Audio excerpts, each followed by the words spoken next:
അമൃത്സറിലെ golden ടെമ്പിളിലേക്ക് പോകുന്ന വഴിയാണ് ഈ റിക്ഷകളും വഴിയരികിൽ വണ്ടികളും നിർത്തിയിട്ടിരിക്കുന്നത് കാണാം. വഴിയരികിലെല്ലാം കച്ചവടക്കാരൊക്കെ ഉണ്ട്. ഇതിൻ്റെ ഗേറ്റാണിത്, മെയിൻ ഗേറ്റാണിത്. ഇതിലൂടെ കിടന്നിട്ടാണ് അമൃത്സറിലെ ഗോൾഡൻ ടെമ്പിളിലേക്ക് പോകുന്നത്. ഞാനിപ്പോൾ അവിടെ എത്തിയിട്ടുണ്ട്. അമൃത്സർ എന്ന് പറയുന്നതിൻ്റെ അർത്ഥം പൂൾ ഓഫ് നെക്ടർ എന്നാണ്. അമൃതങ്ങളുടെ കുളം അല്ലെങ്കിൽ അമൃതിൻ്റെ കുളം എന്നൊക്കെയാണ്. 1577 1604 കാലഘട്ടത്തിലാണ് ഇതിൻ്റെ ഒരു തുടക്കം. 4ാമത്തെ സിഖ് ഗുരുവായിട്ടുള്ള ഗുരു രാംദാസ് 1577 ഇത് നിർമ്മാണം തുടങ്ങുന്നത്. അമൃത്സർ എന്ന സ്ഥലം തന്നെയാണ്, അമൃത്സർ എന്ന് തന്നെയാണ് ഇതിനെ പണ്ട് അറിയപ്പെട്ടിരുന്നത്. പൂൾ ഓഫ് നെക്ടർ എന്നാണ്. കാരണം ഒരു പൂൾ ഓഫ് നെക്ടറിൻ്റെ മേലെയാണ് ഈ ടെമ്പിൾ ഉണ്ടാക്കിയെന്നാണ് വിശ്വാസം. 5ാമത്തെ സിഖ് ഗുരുവായിട്ടുള്ള ഗുരു അർജുൻ ദേവ് അദ്ദേഹമാണ് ഇത് കംപ്ലീറ്റ് ചെയ്തത്. 1604 ഈ ടെമ്പിൾ കംപ്ലീറ്റ് ചെയ്യുന്നത്. ഗുരു അർജുൻ ദേവ് ആദ്യത്തെ സിഖ് ഗ്രന്ഥമായിട്ടുള്ള ആദി ഗ്രന്ഥ് ഇവിടെ സ്ഥാപിക്കുകയും ഇപ്പോൾ അതിനെ ഗുരു ഗ്രന്ഥ് സാഹിബ് എന്നാണ് അറിയപ്പെടുന്നത്. 1604 ഗുരു അർജുൻ ദേവാണ് അവരുടെ വിശുദ്ധ ഗ്രന്ഥമായിട്ടുള്ള ആദി ഗ്രന്ഥ് ഗുരു ഗ്രന്ഥ് സാഹിബ് എന്ന് അറിയപ്പെടും അതവിടെ സ്ഥാപിക്കുന്നത്. 1699 മുതൽ 1762 വരെ മുഗളന്മാരുടെ ആക്രമണം ഉണ്ടായിരുന്നു ഈ ഗോൾഡൻ ടെമ്പിളിന് നേരെ. പിന്നീട് 1762 മുതൽ 1762 മുതൽ 1849 വരെ അതിൻ്റെ റീകൺസ്ട്രക്ഷൻ നടന്നു.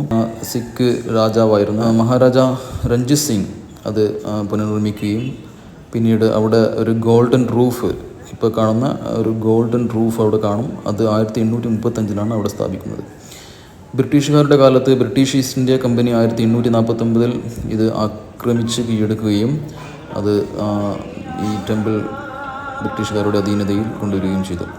സ്വാതന്ത്ര്യത്തിന് ശേഷം 1984 ഇന്ത്യൻ ആർമി ഇതിലേക്ക് ഓപ്പറേഷൻ ബ്ലൂ സ്റ്റാർ എന്ന ഒരു ഓപ്പറേഷൻ്റെ ഇവിടെ പ്രവേശിക്കുകയും ഇവിടെ ഒളിച്ചിരുന്ന സിഖ് സെപ്പറേറ്റിസ്റ്റ്, അതായത് സിഖ് വിഘടനവാദികളെ തുരത്തുകയും ചെയ്തു. അതിനുശേഷം ഒരുപാട് ചരിത്ര സംഭവങ്ങളൊക്കെ ഉണ്ടായിട്ടുണ്ട്. കുളത്തിൻ്റെ അരികുപറ്റി സുവർണ്ണ കളറിൽ കാണുന്നതാണ് ഗോൾഡൻ ടെമ്പിൾ.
അടുത്ത അപ്ഡേറ്റിന് വേണ്ടി കാത്തിരിക്കുക. Stay tuned.